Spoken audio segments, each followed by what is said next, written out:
મારા મુકામ જિંદગીમાં આજે આપ સૌનું ફરીથી સ્વાગત કરું છું. આજે એક એવા વ્યક્તિત્વને મળીએ જેમની જિંદગીનું બીજું નામ આપણે સંઘર્ષ આપી શકીએ. અને સંઘર્ષ પણ કેવો? શારીરિક, આર્થિક અને સામાજિક બધા જ પ્રકારના. અને આ બધા જ ચઢાવ ઉતાર દરમિયાન જે ખુમારી એમનામાં પ્રગટી, જે જીવન મૂલ્યોને એમણે સાચવી રાખ્યા અને હાર માન્યા સિવાય સતત આગળ વધતા રહ્યા, એવા મારા પ્રિય શરીફા વીજળીવાળા. પોતાને ફક્ત ભારતીય તરીકે ઓળખાવતા શરીફાબેન એક ઉત્તમ શિક્ષક, અનુવાદક, વિવેચક અને સંપાદક છે અને જિંદગીના દરેક મોરચે વીરતાથી લડતા એક સૈનિક છે. કેન્દ્રીય સાહિત્ય અકાદમીના પુરસ્કારની સાથે સાથે ગુજરાતના પણ અનેક પુરસ્કારોથી પુરસ્કૃત શરીફાબેન હાલમાં વીર નર્મદ દક્ષિણ ગુજરાત યુનિવર્સિટીના ગુજરાતી વિભાગના અધ્યક્ષ છે. તેઓ ગુજરાતને ઉત્તમ વિદ્યાર્થીઓ અને ગુજરાતી ભાષાને ઉત્તમ સર્જન આપી રહ્યા છે.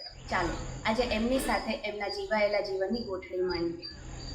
નમસ્તે ma'am, thank you so much તમારો ટાઈમ આપવા માટે. સૌથી પહેલા શરૂઆતથી અમારે એ જ જાણવું છે કે તમારા જીવનની જે સફર શરૂ થઈ, તમારું પ્રારંભિક શિક્ષણ અને એ ઘણા બધા પડાવો વટાવતા તમે છે કે આજે આ કક્ષાએ પહોંચ્યા છો, આટલા સરસ પ્રોફેસર બન્યા છો. તો આ આખી જે જર્ની છે તમારી શિક્ષણ રિલેટેડ, તમારા શિક્ષણ રિલેટેડ, એના વિશે અમને થોડી વાત કરો. જો મારા શિક્ષણની વાત કરવી હોય તો અમે તો એક બહુ નાના ગામમાં જન્મેલા હતા. 5 ભાઈ બહેન. મા બાપ બિલકુલ આજે પણ અંગૂઠો મારે, એમણે નિશાળ નહોતી જોઈ. અને અમે જે જગ્યાએ રહેતા હતા ત્યાં મારા ગામની અંદર એક બહુ જ મોટું ટીબી હોસ્પિટલ હતું, એટલે ત્યાં મોટે ભાગે એનો સ્ટાફ જ રહે. મારા ઘરમાં કોઈ નોકરી નહોતું કરતું, એટલા માટે અમે ગામની બહાર રહેતા હતા, જ્યાં ખાલી આવળ વાવળ અને જેને કહેવાય ઇંગોરિયાના ઝાડા અને બોરડીના ઝાડા સિવાય અમારા પડોશમાં કોઈ નહોતું. એટલે લાઈટ હોવાની કોઈ શક્યતા નહોતી. એટલે અમે બધા જે પ્રકારના ઘરમાં મોટા થયા એ ઘર પણ મારી માએ અને મારી દાદીએ જાતે ચણેલું હતું. એટલે ગામની જે નિશાળ હતી એ નિશાળની અંદર અમને એટલે ભણવાની, દવાખાનાની નિશાળ 1 થી 4 ધોરણની હતી, એમાં ભણવાની એટલે પરમિશન આપેલી કે મારા ફાધર છે તે છાપા વેચતા અને આખા દવાખાનાના સ્ટાફને અને દર્દીઓને બધાને છાપા પહોંચાડવાનું કામ હતું. એટલે એટલું કન્સિડર કરીને અમને એ નિશાળની અંદર 1 થી 4 ધોરણ ભણવા દીધેલા. 5મા ધોરણથી અમારે 2 માઇલ દૂર સોનગઢ કરીને એક ગામ છે જે જૈનોના ગામ તરીકે જાણીતું છે.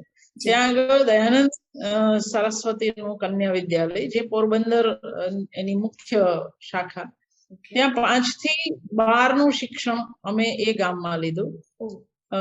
દવાખાનાની એક વાન જતી, એ વાનની અંદર દવાખાનાની અંદર નોકરી કરનારને જ પ્રવેશ મળે, પણ ફરી પાછો અમને એ કારણે પ્રવેશ મળતો હતો કે મારા ફાધર છાપા આપતા. 5 થી 12 ધોરણ એ નિશાળામાં ભણ્યા. મારું સાયન્સ હતું, કારણ કે હું જે જમાનામાં ભણતી હતી ત્યાં મોટે ભાગે લોકો પીટીસી કરતા. પીટીસી એ સમયે સૌથી મહત્વની ડિગ્રી, પદવી જે પોતે ગણાતું, કારણ કે જેમ તમને કોઈ સહી વાળો ચેક આપે બેરર અને તરત જ એનકેશ થાય, તો પીટીસી થતા એ લોકોને તરત નોકરી મળતી. એટલે ઘરમાં પણ બધાનો એક હઠાગ્રહ હતો કે છોકરીઓની જાતે તો પીટીસી થવું જોઈએ. અને મારી બેન પીટીસી થઈને એને નોકરી મળી ત્યારે હું 5મા ધોરણમાં હતી, એને જયારે નોકરી મળી ત્યારે. અમારી વચ્ચે 8 વર્ષનું અંતર. પણ હું જયારે 10મા ધોરણમાં આવી, અમારે 10મા ધોરણથી નક્કી કરી લેવાનું હતું સાયન્સ, આર્ટ્સ, કોમર્સ. એવું આજ જેવી પેલી છૂટ નહોતી કે 11મા માંથી હોય. પણ મારો ભાઈ જે આજે ડોક્ટર આઈ.કે. વિજયવાળા તરીકે જાણીતો છે, એણે સાયન્સ લીધું અને એ મેડિકલમાં ગયો મારાથી 2 વર્ષ આગળ. એટલે મારું એની જાતે જ નક્કી થઈ ગયું કે હું પણ મેડિકલમાં જઈશ. એટલે મેં સાયન્સ લીધું. પણ કમનસીબે જેને કહેવાય પનો ટૂંકો પડ્યો. એટલે મને માર્ક ઓછા આવ્યા. એ સમયે 316 મેડિકલ બંધ થયેલું, મારા 307 હતા. એટલે મારા માટે મેડિકલના દરવાજા કાયમી ધોરણે બંધ થઈ ગયા. પણ ડેન્ટિસ્ટ્રીમાં મળતું હતું અમદાવાદ. ત્યારે આવી રીતે ગલીએ ગલીએ કોલેજો નહોતી. ફાર્મસીની પણ 2 હતી, ડેન્ટલ કોલેજ 1 જ હતી આખા ગુજરાતમાં. કોઈ સેલ્ફ ફાઇનાન્સ જેવું હતું નહીં કે 7 માર્ક માટે કોઈનું મેડિકલ અટકી જાય. આજે એવું નહીં થાય. પણ ત્યારે સેલ્ફ ફાઇનાન્સ નો કોઈ કન્સેપ્ટ જ નહોતો. જે હતું એ ગવર્મેન્ટ શિક્ષણ જ હતું, સરકારી શિક્ષણ જ હતું. 4 કોલેજ હતી મેડિકલ, તે જ. એટલે સ્વાભાવિક છે કે હું ડેન્ટલ પસંદ કરું, પણ ઘરનાનો એવો હઠાગ્રહ હતો કે અમદાવાદમાં કોલેજ હોવાના કારણે નહીં, કારણ કે ભાઈ વડોદરા ભણે છે તો વડોદરા જ ભણવાનું. એટલે મેં વડોદરાની ઇજનેરી કોલેજમાં પ્રવેશ લીધો આર્કિટેક્ચરની અંદર. એ 2-3 નામ આવડતા હતા, એમાં ઇલેક્ટ્રિકલ આર્કિટેક્ટ એવા આવડતા હતા, બીજા બધા નામ આવડતા નહોતા. પણ આર્કિટેક્ટની અંદર પહેલા 3 દિવસમાં જ સેટ સ્ક્વેર, ટી સ્ક્વેર, બધી જાતની ડ્રોઈંગ, એ લોકોએ જે 300 રૂપિયાનો ખર્ચ કર્યો. મારા ફાધર ત્યારે અમને મહિનાના 250 રૂપિયા આપતા હતા, અને એની અંદર ફૂડથી માંડીને કોલેજ હોસ્ટેલ વચ્ચેનો આવવા જવાનો માંડીને તમારો 1 મહિનો તમારે એની અંદર જ કાઢવાનો હતો. જોકે આજે બધા નવાઈ લાગે, પણ એ જમાનો હતો જયારે અમારું ફૂડ બિલ 84 રૂપિયા આવતું હતું, એટલે શક્ય. પણ 300 રૂપિયા જો એક દિવસમાં વપરાઈ જાય તો એ ના થાય. એટલે ત્યારે ઇન્ટર ડિપાર્ટમેન્ટ ચેન્જ 30 દિવસ સુધી મળતો, એટલે મેં ફાર્મસીમાં પ્રવેશ લીધો, અને પછી હું ફાર્મસી. એટલે આ મારી જિંદગીનો એક પડાવ જેમાં હું ફાર્માસિસ્ટ થઈ. ફાર્માસિસ્ટ થયા પછી હું નોકરીઓ કરતી હતી ફેક્ટરીની અંદર, લગભગ 12 કલાકની. પણ સાથે સાથે નાનેથી એક વાંચનનો કીડો જેને કહીએ, એ તો મગજમાં હંમેશા જ. એટલે વાંચવાનું શરૂ, એવું કહું કે મેં 4થા ધોરણમાં પહેલી નવલકથા, જો આજે મને યાદ છે, તરણા ઓથે ડુંગર ઈશ્વર પેટલીકરની વાંચે. અને 5મા ધોરણમાં ઉપેન્દ્રભાઈનો સરસ્વતીચંદ્રનો સંક્ષેપ વાંચે. એટલે વાંચવું એ એક પેશન હતું. એનું એક કારણ કદાચ એ હશે, અમારા જમાનામાં ન રેડિયો હતો, ન ટીવી હતું. મેં કહ્યું એમ પ્રમાણે અમે ગામની બહાર રહેતા હતા, એટલે લડી ઝઘડીને રખડીને કેટલું રખડો. એટલે વાંચવું એ જ એકમાત્ર. અને બાપાને છાપાનો ધંધો હતો, એટલે બુક્સ થી માંડીને બધા પ્રકારના સામયિકો, જેને હું આજે સાહિત્યિક સામયિક નહીં કહું, પણ એ સમયે આરામ, ચાંદની, શ્રી, સ્ત્રી, આવા સામયિકોમાં પણ વાર્તાઓ સારી આવતી. એટલે એ વાંચવાનું ટેવ હતી. ટાગોર, શરદબાબુ અને ખાંડેકર અમારા 9 ધોરણ સુધીમાં આખા વંચાઈ ગયેલા. ગુજરાતની લગભગ બધા જ સર્જકો. એટલે વાંચવું એ ભણવાનો ભાગ હોય એવી કોઈ દિવસ કલ્પના નહોતી કરી. એ વડોદરા યુનિવર્સિટીમાં ગયા પછી મેં કહ્યું એ પ્રમાણે ફાર્માસિસ્ટ થઈ, નોકરી મળી. નોકરી મળવી સહેલી હતી, પણ રહેવું ક્યાં? વડોદરામાં કોઈ 7 પેઢીએ સગું નહોતું. એટલે પછી હોસ્ટેલ એડમિશન જોતું હોય તો કશુંક ભણવું પડે. મને બાયોકેમિસ્ટ્રીમાં આગળ જવું હતું, જેથી કરીને મને ફાર્માસિસ્ટ તરીકે કામ લાગે. પણ બાયોકેમિસ્ટ્રીનો હેડ એટલો ચીકણો નીકળ્યો કે એણે એવું જોયું કે તમે તો હોસ્ટેલનું એડ્રેસ છે, તો હું તો વીસી કહી દઈશ કે તમે નોકરી કરો છો એવું. એટલે મેં ફોર્મ પાછું લઈ અને આર્ટ્સ ફેકલ્ટીમાં જઈને જમા કર્યું કે આપણે BA કરીશું. મને એવું હતું કે મને MA માં એડમિશન આપશે, કારણ કે વાંચેલું. ત્યારે સિતાંશુભાઈ હેડ ઓફ ધ ડિપાર્ટમેન્ટ હતા. એમણે કહ્યું કે એન્ટ્રન્સ ટેસ્ટ લઉં તો ચોક્કસ તું પાસ થાય, પણ મારા હાથ બંધાયેલા છે નિયમથી, તારે ભણવું હોય તો FY થી જ ભણવું પડે. બરાબર. અને એ રીતે કદી ક્લાસ નહીં ભરીને, ખાલી પરીક્ષા આપીને, ઇન્ટરનલ પરીક્ષા આપતી, એક્સટર્નલ જે ફાઇનલ થાય તે. કારણ કે વડોદરા યુનિવર્સિટીમાં એક્સટર્નલ અભ્યાસક્રમ નથી, આજે નથી, રેગ્યુલર જ કરવું પડે. એટલે તમારે ઇન્ટરનલ પાસ થવું પડે અને પછી ફાઇનલ ની અંદર પણ પાસ.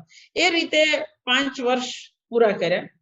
પણ સદનસીબે એ 5 વર્ષનું પરિણામ હંમેશા સારું આવ્યું. 5મું વર્ષ પૂરું થયું ત્યારે નસીબ નક્કી કરતું હોય એ રીતે સિતાંશુભાઈ સૌરાષ્ટ્ર યુનિવર્સિટીના વાઇસ ચાન્સેલર બન્યા. એટલે એક પોસ્ટ લિયનની ખાલી પડી, જે મને મળી. એટલે મારા માટે that was a turning point કે now you have to select. કાં તો તમે ફાર્મસી કાયમી ધોરણે સ્વીકારો અથવા તો આ ફિલ્ડને. તો I have accepted teaching, કારણ કે મને ક્યાંક એવું મનમાં હતું કે હું કદાચ સારું ભણાવી શકું. વાહ, બિલકુલ. મને તમે પ્રૂવ કર્યું છે આટલા વર્ષોથી. હું શિક્ષક છું અને સાહિત્યની શિક્ષક. જી. તો મેમ, શિક્ષણનું આ જેમ તમે કહ્યું કે ક્યાંક તમને હતું, પણ તો પણ આમ એ જે તમારું બીજું કોઈ ખાસ એવું પરિબળ હતું કે તમે શિક્ષણ ક્ષેત્રે જ આગળની આખી લાઈફ સ્પેન્ડ કરવાનું નક્કી કર્યું હોય, કે ફક્ત એક આ જ કારણથી તમને એવું થયું કે? મને એવું લાગે છે કે મારે શિક્ષક તો કદી થવું જ નહોતું ક્યારેય. જે રીતે હું અહીંયા આગળ રેક્ટર થઈ, સુરત આવ્યા પછી 16 વર્ષ સુધી, હોસ્ટેલમાં રહી હોય એ કદી રેક્ટર ના થાય, કારણ કે અમે અમારા રેક્ટરને કેટલા પ્રકારના કેવી કેવી હતા એ બધી જ ખબર હતી. પણ સંજોગોએ મને રેક્ટર બનાવી. તો શિક્ષક થવું એ સંજોગના કારણે નહીં, પણ 2-3 પરિબળ એની પાછળ જવાબદાર છે. એક તો ફાર્માસિસ્ટ તરીકે જે કામ હતું એ બહુ જ મોનોટોનસ, એકવિધ. ધારો કે હું એલોપેથીમાં હતી તો હું 4 મહિના સુધી ખાલી ગ્લાયકોડિન જ હલાવતી હતી. મારે રોજ ગ્લાયકોડિનની એક બોટલ ટેસ્ટ કરીને આપવાની, એટલે વાત પૂરી. તો શક્ય છે કે હું શિક્ષક ના થયો તો હું આજીવન ગ્લાયકોડિન હલાવતી હોત, એવું કહી શકાય. આ બધા કામની અંદર મશીન અને મોનોટોની બે હતું. બરાબર. એક એનજીઓમાં કામ કરતી હતી ત્યારે અમે બાળકોના શિક્ષણનો અને હેલ્થ એજ્યુકેશનનો પ્રોજેક્ટ મને જર્મનીની એક સંસ્થાએ આપ્યો હતો 1 વર્ષ માટે. અને એ હું 28 સ્કૂલની, વડોદરાની 28 સ્કૂલમાં હું એ પ્રોજેક્ટ લઈ અને જતી અને એ લોકોને બેઝિક હેલ્થ કન્સેપ્ટ શીખવાડતી. પછી હાઉ ટુ ઇવેલ્યુએટ, અમે જે શીખવાડ્યું ઇવેલ્યુએશન કે છે, તો એ ઇવેલ્યુએશન કરતી વખતે અમે 2 દિવસનો એક વર્કશોપ રાખેલો. અને એ વર્કશોપની અંદર જુદા જુદા સાયન્સના શિક્ષકોને પણ બોલાવેલા, બધી સ્કૂલોના. ત્યારે એક્સપેરિમેન્ટલ સ્કૂલના એક શંકરભાઈ પટેલ કરીને એક ટીચર હતા.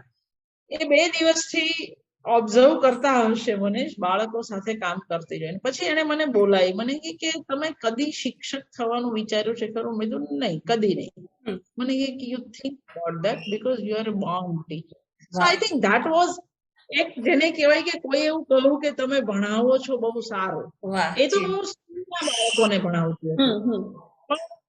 અને બીજી બાજુ ફેક્ટરી જોબ થી થાકી પણ હતી, કંટાળી પણ હતી.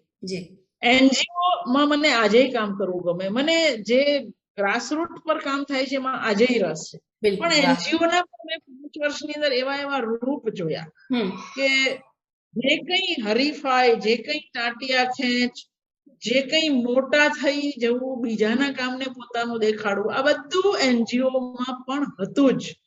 તો પછી મને થયું કે શિક્ષણ એ દુનિયાનું સૌથી નોબલ થાય છે.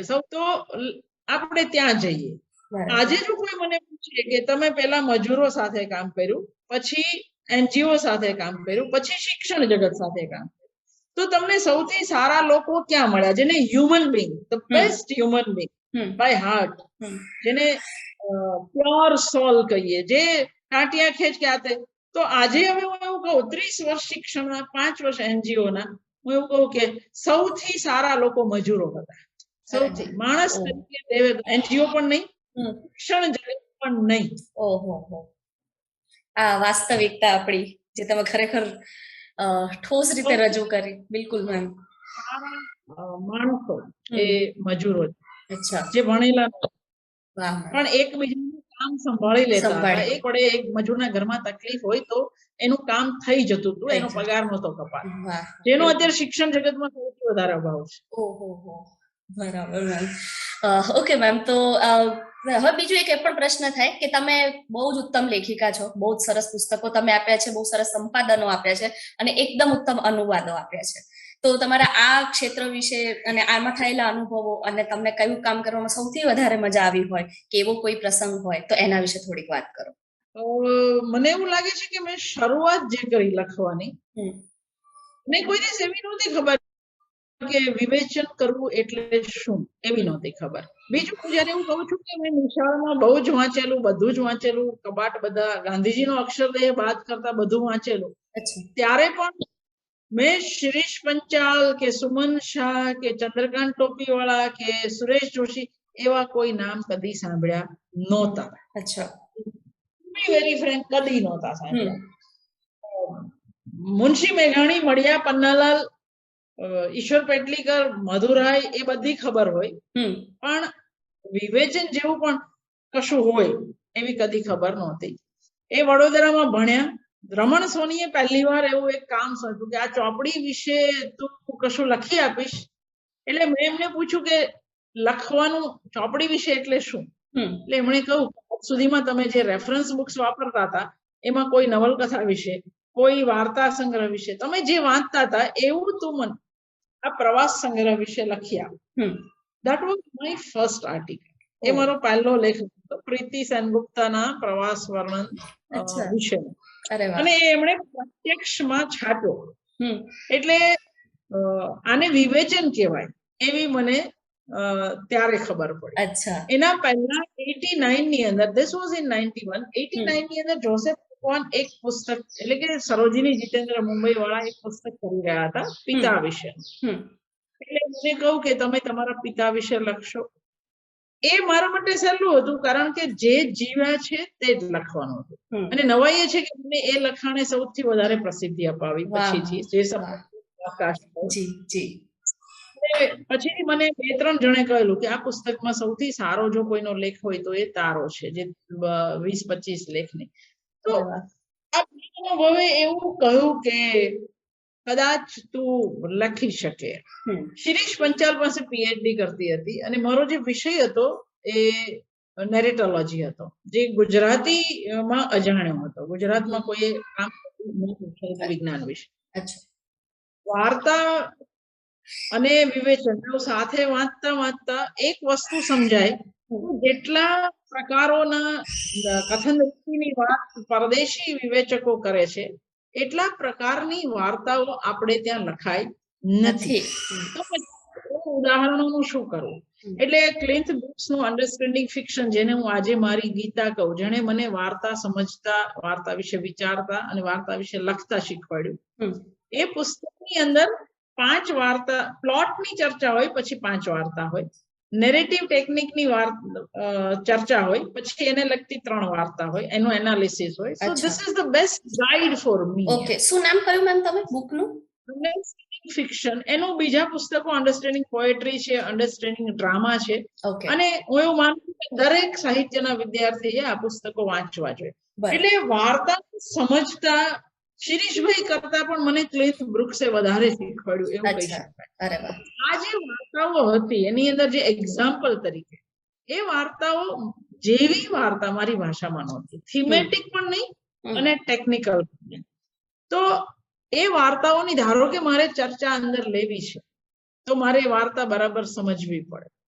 એ સમજતા શિરીષભાઈ મને એક સમરસેટ મોમની કર્નલ્સ લેડી કરીને વાર્તા કહું કે એક ચેલેન્જ કે તારામાં તાકાત હોય તો આનો ગુજરાતી અનુવાદ કર.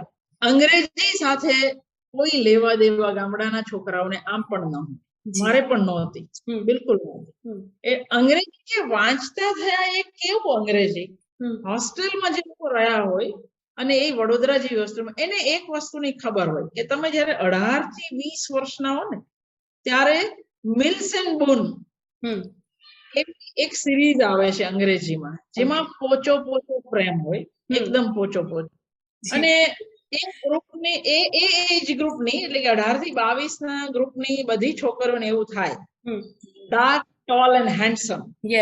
એનો છોકરો એવો જ હોય હંમેશા. અને એ એટલી બધી છોકરીની કાળજી લેતો હોય કે વાળ પણ ઓળી આપતો હોય, એને સુવડાવી પણ આપતો હોય, એને કપડા પણ પહેરાવી આપતો હોય. તો બહુ સ્વાભાવિક. થોડાક જેને કહેવાય જાતીય પ્રેમના વર્ણનો એની અંદર પુષ્કળ હોય. તો અંગ્રેજી શીખવા માટે શું કરીએ એવું અમે અમારા સિનિયરને પૂછતા. મને 92માં શિરીષભાઈએ વધારે સારો રસ્તો બતાવ્યો કે દુનિયાભરના નાટકો એ અંગ્રેજી શીખવા માટેનો ઉત્તમ રસ્તો છે. પણ આ 92માં શીખ્યું. 81માં મને જે રસ્તો બતાવવામાં આવ્યો હોસ્ટેલમાં, એ મિલ્સ એન્ડ બોન. એટલે નહીં તો કદાચ 400-500 તમે વાંચી જશે. એને એક કામ કર્યું, એનું એક કારણ છે કે હોસ્ટેલમાં તમે સાંજ પડે મિલ્સ એન્ડ બોન શોધવા, એટલે ટોટલ મારો ને તો કદાચ 1 ટન મિલ્સ એન્ડ બોન 373 છોકરીઓ વચ્ચેથી નીકળે. એટલી બધી વંચાય. અને હોસ્ટેલની આસપાસના વિસ્તારમાં જે લારી પરની જે લાઇબ્રેરી હોય, જે તમારી પાસેથી 2 રૂપિયા લે અને તમને 1 ચોપડી આપે, બીજે દિવસે સાંજે તમારે જમા કરવાની, 50 પૈસા કપાય અને 1.5 રૂપિયો પાછો આપે, અથવા 4 દિવસમાં 4 ચોપડી. પણ એની અંદર maximum Gulshan Nanda, James Hadley Chase, Alistair MacLean અને મિલ્સ એન્ડ બોન જ મળે. અને હું એવું જાહેરમાં કબૂલતા મને કઈ સંકોચ નથી થતો. Maximum Alistair MacLean, James Hadley Chase, Mills and Boon આ સમયે વાંચ્યા મેક્સિમમ. એની અંદર કોમા જેવી સારી પણ વાંચી, પણ વધારે કચરો વાંચ્યો, પણ એને મને અંગ્રેજી આવડે છે એવો એક આત્મવિશ્વાસ એને આપેલો, એટલે મેં અનુવાદનો પડકાર ઝીલ્યો બરાબર. અને અનુવાદ કર્યો. પહેલી વાર્તા લીટીએ લીટી શિરીષભાઈ સાથે બેસીને વાંચી. હું ગુજરાતી વાંચતી જાઉં, એ અંગ્રેજી પર લીટી રાખીને બેઠા હોય, અને એને પહેલા જ અનુવાદમાં કહ્યું કે ગો અહેડ, તારે મને બતાવવાની જરૂર નથી, તારું કોમ્પ્રિહેન્શન બરાબર છે. હું આજે એવું કહી શકું કે અનુવાદની અંદર ભાષા આવડવી એની કરતા તમે હાઉ ટુ કોમ્પ્રિહેન્ડ, તમે એનું અર્થઘટન કેવી રીતે કરો છો, મૂળ લેખક શું કહેવા માંગે છે એ તમે પહોંચો છો કે નથી પહોંચતા, એ વધારે મહત્વનું. તો એ મારી અનુવાદ યાત્રા. હું એવું કહું કે મેં 94માં PhD કર્યું ત્યાં સુધીમાં નહીં તો મેં 8 કે 9 અંગ્રેજી વાર્તાના અનુવાદ કરી લીધા હતા અને પબ્લિશ થઈ ચૂકેલા. મેગેઝિન હતા, આજ જેવો દુષ્કાળ નહોતો ત્યારે, જેવા સામયિકો હતા એટલે કામ થઈ શકતું. તો આ અનુવાદની યાત્રા આ રીતે શરૂ થઈ, અને પછી અનુવાદ પેશન પણ બન્યું અને સોલ્યુશન પણ બન્યું, એવું કહી શકું. બે રીતે કે મને ઈશ્વરે એક એવા પ્રકારનો પ્રશ્ન શરીરનો આપ્યો જેની અંદર 24 કલાક પેઇન સાથે જીવવાનું આવ્યું. તો એ પીડાને જો તમારે સહન કરવી હોય તો translation is the only medicine for me at today also, કે જે તમે દુનિયા આખી ભૂલાવી દે. તમે જેવી શબ્દકોશની રમતો શરૂ કરો, એના એક શબ્દને માટે યોગ્ય પર્યાયો શોધવાના શરૂ કરો, એ સાથે તમારા માટે આ જગત લગભગ ગાયબ થઈ જાય. તો આ રીતે અનુવાદ થતા સ્ટીફન zweigના 3 બહુ જ લાંબી, જેને લઘુ નવલ કહી શકાય એવી વાર્તાઓના થયા, અને બાકીની વાર્તાઓ બની શકે કે કદાચ હું એના પછી કોઈ આઉટસાઇડર કે 1984 કે એનિમલ ફાર્મ બાજુ જાત, બની શકે જો 2000 તોફાનો ન થયા હોત ગુજરાતમાં, અથવા તો મને ઘર મળવાની આટલી બધી નામના કારણે મુશ્કેલીઓ ન પડી હોત, તો કદાચ હું ભારતના ભાગલાના સાહિત્ય બાજુ વળી ન હોત. એ એક second turning point in my life, કે અચાનક જ તમે કેમ બાકીના લોકોની વચ્ચે ના રહી શકો, બીકોઝ યુ આર અ શરીફા, why you are different than others. એ જે પ્રશ્નો કરડવાનું શરૂ કર્યું, તો પહેલો વાર્તાકાર મારા હાથમાં આવ્યો, સાદત હસન મંટો. અને મેં 2 ની અંદર એનું 2 માર્ચથી અનુવાદ શરૂ કર્યો અને 3 માં એનું પુસ્તક આવ્યું. એટલે ત્યાં સુધીમાં મેં મંટો આખો વાંચી કાઢેલો. અને એની મારી એક ટેવ છે, અને હું જે લોકો અનુવાદ કરતા હોય એને ભલામણ પણ છે કે તમારે કોઈનો પણ અનુવાદ કરવો હોય તો પહેલા એ લેખકનું બધું જ વાંચો, બધું જ, અને પછી એનું જે ઉત્તમ હોય એને તમારી ભાષામાં લાવો, નહીં કે એનું નબળું પણ. આ હંમેશા સમરસેટ મોમે 400 વાર્તા લખી છે, એનો અર્થ એવો નહીં કે હું એની બધી વાર્તા, પણ એની જે બેસ્ટ છે એ મારે કરવી, આ હું માનું છું. બિલકુલ. તો આ એવો ટર્નિંગ પોઈન્ટ હતો જ્યાંથી હું પાર્ટીશન લિટરેચર બાજુ વળી. વળી તો એવી વળી કે આજે હજુ પાછી વળી નથી. અત્યારે પણ એ કામ ચાલે છે, એ જ દિશામાં ચાલે છે. પણ એટલું સારું થયું કે 2014 પછી મને એક બીજું કામ સૂઝ્યું કે ટૂંકી વાર્તા એ મારું આમે પેશન છે. તો ગુજરાતી વાર્તાકારોમાં જેટલા માઇલસ્ટોન વાર્તાકારો છે એની ઉત્તમ વાર્તાઓના સંપાદન કરવા, અને બને તો 10 વર્ષની અંદર બધા જ પૂરા કરવા. પણ એવું વચન પૂરું કરી શકી નથી. હજુ સુધીમાં મેં 12 સંપાદન કર્યા છે, અને મારે હજુ 4 સર્જક બાકી છે. 12 પબ્લિશ થઈ ગયા, 4 બાકી છે. પછી એ પણ એક કામ પૂરું થાય. અરે વાહ, બહુ જ સરસ મેમ. હું અત્યારે ચોક્કસ એવું કહી શકું કે ગુજરાતી સાહિત્ય ખરેખર તમારું ઋણી છે અને કાયમ રહેશે.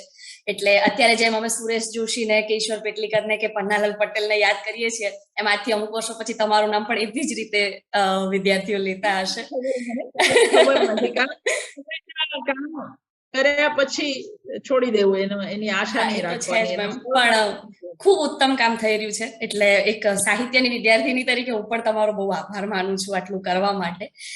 મેમ, તમે આ સરસ તમારી જર્નીની વાત કરી રહ્યા છો, પણ અને ઘણું બધું તમે સ્ટ્રગલ કરીને મેળવ્યું છે, ઘણા બધા પડાવો પાર કર્યા, પણ છતાંય હજી કશું એવું છે કે જે તમને ખરેખર બહુ ગમતું હતું, એ તમારે કરવું હતું પણ તમે હજી સુધી નથી કરી શક્યા? કશું પણ એવું, કશું મેળવવું હોય કે ક્યાંય પહોંચવું હોય? ના, એટલે મને એવી બે વસ્તુની આશા હતી કે લોકોને પણ આશા હતી કે હું આટલા સારા ચરિત્ર નિબંધ લખી શકી તો હું વાર્તા કદાચ લખી શકું, પણ આજ સુધી એવું કોઈ અંદરથી ધક્કો આવ્યો નથી વાર્તા લખવામાં. હું કોઈની પણ વાર્તા સારી કે નઠારી છે એ હું એક કે બે વાચને કહી શકું, સલાહ આપી શકું, શું ખૂટે છે તે કહી શકું, શું વધારાનું છે નહીં હોવું જોઈતું તું એ કહી શકું, પણ એટ ધ સેમ ટાઈમ કોઈ મને જો ગાળ દેવી હોય તો કહી શકે કે પેલા તું લખ ને પછી દુનિયાને સલાહ આપ. નથી. મરતા પહેલા આત્મકથા લખવી એવું જાતને વચન આપેલું છે, એટલે હવે થોડોક અવકાશ મળે તો આત્મકથા શરૂ કરી છે. એ અવકાશ મને એવું લાગે છે કે મારા 4 સંપાદનો થઈ જાય તો પછી મેં મારી જાતને બીજું કોઈ લેસન નથી આપ્યું હાલ પૂરતું, અને આત્મકથા એ મારું હવે પછીનું લેસન મેં મને આપેલું છે. પણ મારે થવું હતું એવું ક્યારેય હતું નહીં. હા, ડાક્ટર થવું હતું અને ન થઈ શક્યું, જે હવે આ જન્મમાં તો શક્ય નથી. કદાચ ઈશ્વરે એટલા બધા રોગ આપ્યા કે મારું ફાર્મેકોલોજી નું જ્ઞાન હજી મને બહુ જ કામ લાગે છે. અરે મેમ, ફિઝિયોલોજી ભણેલી છું, પણ એવું ચોક્કસ થાય કે મેં જયારે નેટની પરીક્ષા આપી 89 માં, ત્યારે અમે લોકો MA1 માં હતા, અને શિરીષ પંચાલે અમને એવી સલાહ આપેલી કે કદાચ ભવિષ્યમાં આની જરૂર પડે તો તમે લોકો આ વખતે ખાલી ટ્રાયલ માટે જોઈ આવો, પરીક્ષા પદ્ધતિ સમજી લો, 75 રૂપિયા ફી અને આવતા વર્ષે તમે લોકો પદ્ધતિસર વાંચીને આપો. તો એ ટ્રાયલ માટે ગયેલી હું, અને હું જ્યારે સાથે પછીથી મને ખબર પડી કે અબવ 75 આવે જ તમને જ્યારે મળે, તો મને જ્યારે મળી એટલે શિરીષભાઈ મને પહેલો પ્રશ્ન ત્યારે કરેલો કે તે IAS કેમ ના કર્યું, તું પાસ થઈ? એટલે મેં કહ્યું કે સર, એક દિવસે IAS એવી શબ્દ ખબર પડી એવો ત્યારે મારી ઉંમર 28 વર્ષની થઈ ચૂકી હતી. ગામડામાં આવી કોઈ કેરિયરની જાગૃતિ નથી હોતી. ગામડાની અંદર તમારે કાં તો વકીલ થવું છે, કાં એન્જિનિયર થવું છે, કાં ડાક્ટર થવું છે, આ 3 સિવાય, અથવા શિક્ષક થવું, બસ. આના સિવાય થવાનું હોય એવી જ નથી ખબર. એટલે મને બરાબર યાદ છે કે હું જયારે ફાર્માસિસ્ટ થઈ ત્યારે મારા બાપા વારે વારે પૂછતા કે બેન તું થઈ હું એમ, છેલ્લે તો ગામ પૂછે કે તું હું થઈ તો મારે શું કરવાનું? એટલે મને સમજાયું નહીં હાઉ ટુ એક્સપ્લેન. એટલે મેં એમને બતાવ્યું આજે મેડિકલ સ્ટોર છે ને, હું એ ભણી છું. તો એ બહુ જ નિરાશ થયેલા કે એ તો આલતો ફાલતુ કોઈ પણ મેડિકલ સ્ટોર તો કરી શકે, તો ભણીને એવું શું ભણીએ? ફાર્મસી કેટલી સારી ડિગ્રી છે એ હું એમને કદી સમજાવી શકી. વેન હી વોઝ હેપી, એમને ક્યારે શાંતિ થઈ ત્યારે હું MA PhD થઈ અને મેં કોલેજમાં નોકરી લીધી. એટલા વર્ષ પછી મારા બાપ પહેલી વાર રાજી થયો કે હા, મારી દીકરી, એને લેક્ચરર કહેવાય પણ એ પ્રોફેસર જ કહેતા હંમેશા, પ્રોફેસર થાય ત્યાં સુધી એમને હું કશું ભણી છું એવું માનવામાં આવતું નહોતું. એટલે કઈ થવું એવું નહીં વિચારેલું, ડાક્ટર થવું ચોક્કસ વિચારેલું, જે ના થઈ શકે. તો મેમ એટલે એડવાન્સ બુકિંગ કરેલું છે. અચ્છા, અરે વાહ મેમ. મેમ આટલું પ્રકારનું એડવાન્સ બુકિંગ છે ઈશ્વર સાથે. આઈ ડુ બિલીવ ઇન કે ઈશ્વર એવા પ્રદેશમાં જન્મ આપજે જ્યાં માત્ર દેખાવ મહત્વનો ન હોય, બુદ્ધિ પણ કન્સિડર થતી હોય દુનિયામાં. એવા દેશમાં જન્મ આપજે જ્યાં નામની સજા ન હોય, અને એવી જગ્યાએ જન્મ આપજે જ્યાં હું ફરી એકવાર ડાક્ટર થઈ શકું અને માણસોને સાજા. અરે વાહ મેમ, અમારું એડવાન્સ છે નેક્સ્ટ બર્થ માટે. અરે વાહ, અને તમને ચોક્કસ મળશે મેમ, કારણ કે તમે આ જન્મમાં એટલી સરસ રીતે તમારા ભાગમાં આવ્યું એ તમે બહુ સરસ રીતે કર્યું છે, એટલે તમને ચોક્કસ એની ગિફ્ટ રૂપે મળશે જ એવી અમે આશા કરીએ. મેમ, તો આ મેં આખી તમારી જર્ની સાંભળી તો સખત ચડાવ ઉતારો છે, પોતાના ઘરના મા બાપને પણ કન્વિન્સ ના કરી શકવા વાળી જે વાતો છે. તો અત્યારની મારી જે પેઢી છે એમાં હું પણ આવી ગઈ, તો અમને નાની નાની વસ્તુમાં અત્યારે બહુ ડિપ્રેશન આવી જાય છે, અને એમાં ડિપ્રેશન શબ્દ સમજણ આવ્યો ત્યાંથી તો વધારે આવી જાય છે. તો આ અમે બહુ નિરાશ થઈએ છીએ, આઈ એડમિટ ઇટ. અમને અમારી અપેક્ષાઓ બહુ વધારે પડતી હોય છે, એ પણ ખરું. તો અને પછી બહુ જલ્દી કદાચ ઉભા નથી થઈ શકતા. મોટિવેશનલ સ્પીકર્સને સાંભળીએ કે કશું વાંચીએ, મૂવીઝ જોઈએ, પણ એ બધું 1 દિવસ 2 દિવસ કે 1 મહિનો પછી પાછા હતા ત્યાં ને ત્યાં. તો તમારા જેવી જિંદગી તો અમે કલ્પી પણ ના શકીએ કે અમારી સાથે તમારા જેવી પરિસ્થિતિ હોય તો અમે તો કેવી રીતે સર્વાઈવ કરીએ એમ. તો તમે શું, મતલબ અમને કંઈક ટિપ્સ કહેવાય કે પછી એક સલાહ કહેવાય કે તમારા અનુભવનો નિચોડ કશું અમને આપો કે જેનાથી અમે ટકી રહેતા શીખીએ એટલીસ્ટ. હું જિંદગીના 4 પ્રસંગ સીધા જ કહું. જી. એક, 12મા ધોરણની પરીક્ષા છોડીને ભાગી આવી. જો ડિપ્રેશન આવવાનું હોત તો આવ્યું હોત. પહેલો પ્રસંગ. જી. પ્રસંગ, મેડિકલમાં જવું તું ન મળ્યું, બીજે જ જવું પડ્યું. જી. જાપાન જવા નીકળેલા ચીન જતા રહ્યા હતા, અને હવે તો ચીન પણ ખબર નહીં ક્યાં છે. 92ની સાલમાં મેં પીએચડી શરૂ કર્યું અને મારો સ્પાઇનલ કોર્ડનો પ્રશ્ન શરૂ થયો. હું બેસી ન શકું એ પ્રકારનો. વડોદરા મેડિકલ કોલેજના ન્યુરોલોજીસ્ટે કહેલું કે ભૂલી જાઓ, તમે ક્યારેય ભણી શકશો નહીં, કારણ કે તમે કદી શકવાના નથી.